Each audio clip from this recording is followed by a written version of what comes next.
যে যেমন এই যে ককটেল মারতেছে সব জায়গায়, তো একটা সাধারণ মানুষ এটা তো ভয় পাবেই, তাই না? তো তারা হচ্ছে জনমনে আতঙ্ক সৃষ্টি করে, এটা তাদের একটা মেইন মোটিভ। আর বেশি কিছু ওভাবে তো আমি কোনো মিছিল, আমি সারাদিন আজকে সকাল থেকে আমি অ্যারাউন্ড সকাল 9টা থেকে আমি রাস্তায় আমি কোথাও ঘুরতেছি, আমি ওভাবে কোনো মিছিল দেখি না। ওরা তো এমনিতে একটা 30 সেকেন্ডের ঝটিকা মিছিল করে না, অল অফ সাডেন আইসে সবার থেকে এসে একটা মিছিল করে এই আস্তে আস্তে জয় বাংলা বলে দৌড় দেয়। তো এইটাও আমি কোথাও দেখি নাই।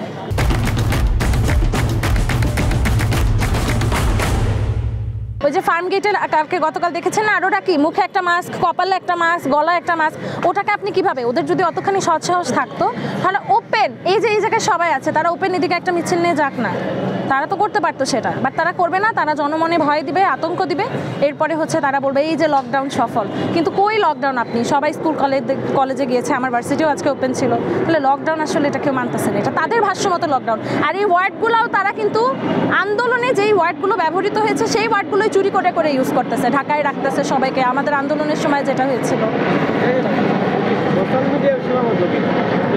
আর তাদের আন্দোলন শুধু সোশ্যাল মিডিয়াতেই দেখি। ট্রাকের মধ্যে আজকে দেখলাম করোনার সময় যেই ড্রেস পরেছিল মানুষ, ওই সব জামা কাপড় পরে, সাদা সাদা জামা কাপড় পরে, মুখে পলিথিন বেঁধে তারা জয় বাংলা বলতেছে।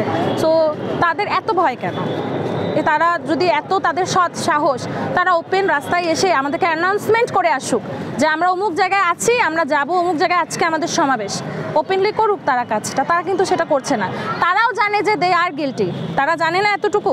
একটা মানুষ যতই বলুক মুখে আমি কিছু করিনি, আমি নির্দোষ, তারা কি জানে না তারা কি করছে? সবাই জানে, তারাও জানে, পুরো দেশের মানুষ জানে তারা কি করছে, সবাই। এটা আমরা ওপেন সাক্ষী, নিজের চোখ দিয়ে দেখছি, আমরা বই পুস্তকেও পড়িনি, কিন্তু নিজেরা ওপেন সাক্ষী। সেখানে তারাও জানে তারা গিলটি, এই কারণেই তারা ওপেন আসতে পারছে না। নাহলে তারা হচ্ছে অ্যানাউন্স করুক তাদের অফিসিয়াল পেজ থেকে যে আমরা হচ্ছে অমুক জায়গায় অমুক তারিখে আমরা আসবো, আসো। কিচ্ছু না, ওই যে হাদি ভাই বলছে না, কিচ্ছু না, খালি হাতে যাবে, কিচ্ছু না। তাদের মতো তো আমরা অস্ত্র নিয়ে, আমরা তো আর ওরকম না, আমরা খালি হাতে যাব। আমাদের অস্ত্র লাঠি, জুলাই আন্দোলনে আমাদের অস্ত্র লাঠি ছিল, এখনও আমাদের অস্ত্র লাঠিই হবে। আমরা এখানে অবস্থান নিয়েছি স্বৈরাচার শেখ হাসিনার যে দোসররা আছে, স্বৈরাচার শেখ হাসিনার দল আওয়ামী লীগ নাকি লকডাউন দিছে সামনে নির্বাচন, এর ভিতরে নির্বাচন বানচাল করার জন্য ওনারা লকডাউন দিছে। এই লকডাউন আর ওদেরকে প্রতিহত করার জন্য আমরা এখানে দুপুরের পর থেকে অবস্থান নিছি। এবং ইতিমধ্যে আপনারা জানেন যে একজন মহিলা এখানে আসছে, জয় বাংলা জয় বঙ্গবন্ধু স্লোগান দিছে, এবং তাকে প্রতিহত করতে গেছি। পুলিশ 100% প্রোটেকশন দিছে। পুলিশ 100% প্রোটেকশন দিয়ে ওনাকে গাড়িতে সেফলি উঠাইয়া নিয়ে গেছে। এবং আমাদের এখানে অবস্থান থাকবে, সামনেও থাকবে। ওরা যত মব সৃষ্টি করার চেষ্টা করুক, আমরা তার প্রতিহত করবই।